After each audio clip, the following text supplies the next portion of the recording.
retient bien. Bam! J'en vois encore deux. Bam! La petite dernière. Top, c'est bon. Super.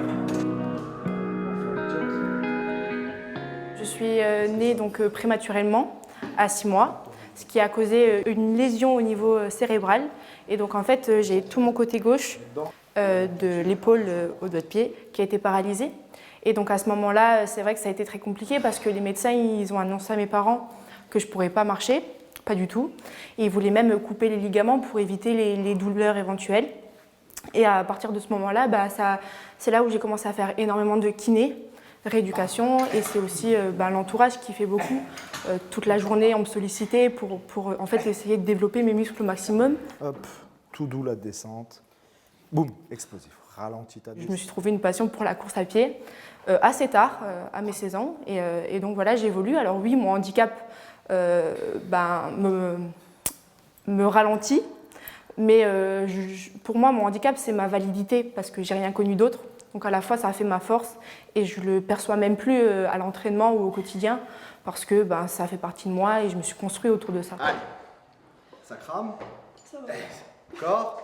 On ne peut pas tout faire, mais on essaie de contourner la problématique sur d'autres. Il y a tellement de moyens de se muscler qu'on essaie de contourner avec, par exemple, là, elle ne peut pas s'accrocher ici, donc on met une petite poulie où elle passe carrément sa main et puis elle arrive à bien maintenir et puis voilà quoi. Donc allez, on va dire qu'à 90%, on fait tout comme tout le monde, quoi. J'ai 21 ans et maintenant ça fait 5 ans que j'ai commencé l'athlétisme, mais en réalité 4 ans de pratique puisque j'ai eu une année un peu blanche entre guillemets où j'ai été paralysée. C'est une évolution de ma paralysie qui survient comme ça. Pendant plus d'1 an, j'ai été en chaise roulante, donc j'ai dû arrêter subitement la course et toute autre activité physique. Donc j'ai repris qu'en janvier 2023 officiellement la course à pied.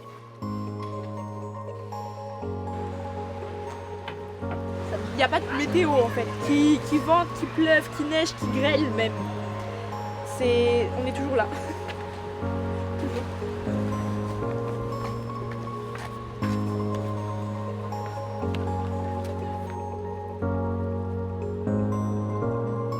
J'ai commencé l'athlétisme sur 1500 mètres et 800 mètres, donc des épreuves plutôt de demi-fond.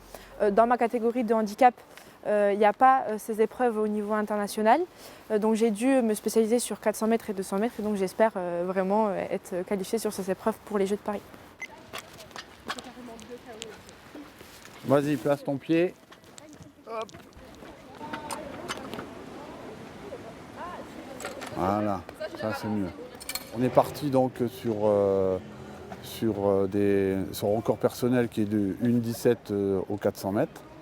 Et avec un objectif de faire une 13, une 14 qui serait le minimum olympique pour participer aux Jeux à Paris au mois de septembre. Prêt? T'es! Le genou n'a pas assez levé devant. Celui qui est le pied arrière, là. Donc ton droit. Ouais. Quand j'ai appris que j'ai été sélectionnée du coup, pour porter la flamme, ça a été franchement pas croyable. Mon grand-père du coup a porté la flamme en 1968 parce qu'il était en fait footballeur au FC Metz. Je suis sa petite fille, 56 ans plus tard, je porte la flamme et c'est vraiment beau. Je pense que l'histoire elle est belle et j'espère que c'est que le début. Mais je suis vraiment très honorée et très reconnaissante de pouvoir partager ça avec lui parce que voilà, c'est mon grand-père et voilà, on a une passion commune qui est le sport finalement, même si on n'a pas la même discipline, c'est notre passion commune et je pense que ça va être magique à vivre le 29 juin.